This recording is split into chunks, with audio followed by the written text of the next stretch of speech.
ئەمڕۆ دوی مانگی دوی 2025 ئێمە بە نوێنەرایەتی کۆمەڵێک ڕۆژنامە نووسیژن لە باشووری کوردستان لە چاپەمەنی ئازاد لە ڕاگەیاندنی ئازاد لە باشووری کوردستان سەردانی چالاکیەکی شاری سلێمانیمان کرد کە کۆمەڵێک مامۆستا و فەرمانبەر بە نوێنەرایەتی چینی یاخود توێژی مامۆستا و فەرمانبەر لە هەرێمی کوردستان لە شاری سلێمانی دەستی پێکردووە. هەڵبەتە ئامانجی سەردانەکەمان یەک پشتیوانیکردنە لە بڕیاری چالاکیەکی وەها لەلایەن مامۆستایانەوە کە دوای کۆمەڵێک چالاکی دیکە دوای ساڵانێک لە هەڵوێستی توند لە بایکۆت لە چالاکی سەرشەقام لە پەیامی ڕاستە و خۆ و ناڕاستە و خۆی مامۆستایان و فەرمانبەران بۆ حکوومەتی ماوە بەسەرچووی هەرێمی کوردستان کە پێویستەکە بارودۆخی مامۆستا و وەکەرتی پەروەردە بە ئاراستەیەکی چاکردن دروستکردن بەرێ بەڵام بەداخەوە یعنی ئێمە دەزانین لە دوای ساڵی 2016ەوە بایکۆت بە فەرمی لە باشووری کوردستان دەستی پێکردووە و پرۆسی پەروەردە تا ئاستێکی بەرچاو بەداخۆ پاشەکشەی کردووە. ئەمە نەکتەنیا بۆ ئاستی بڵێن بۆ دەرونی لایەنی دەرونی و کۆمەڵایەتی مامۆستا بەڵکو کاریگەری لەسەر تەواوی کۆمەڵگەی باشووری کوردستان کردو بە تایبەتی پەروەردەی منداڵان نەوە و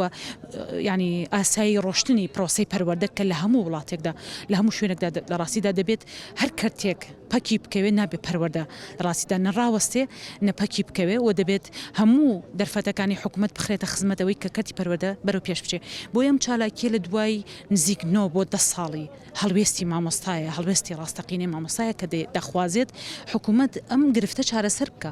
کە کێشەیە بۆ هەموو چین و توێژەکانی کۆمەلگا بۆ خوێنکار بۆ کەرتی پەروەردە. بۆیە ئێمە لە چوارچێوەی پشتیوانی بۆ بڕیاری چالاکی مامۆستایان لە باشووری کوردستان ئەمڕۆ لێرەین پەیامی ئەوان دەگەیەنینە میدیا پەیامی ئەوان دەگەیەنینە کۆمەڵگەی خۆمان. ڕاستە سەرەتای چالاکیە بەڵام زۆر گۆڕانکاری بەهێزی زۆر جێگەی دیکە لە ڕاستیدا بە یەک هەنگاو بە یەک بڕیار بە یەک ئیرادە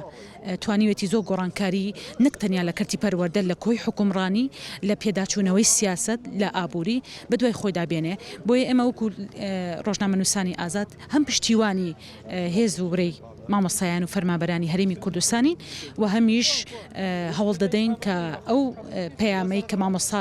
زیاتر لە 9 ساڵە هەڵی گرتووە بۆ گۆڕانکاری لە کەرتی پەروەردە لە ژیانی تاک لە باشووری کوردستان بیگەێنینە میدیا و بیگەێنین کۆمەڵگەی خۆمان.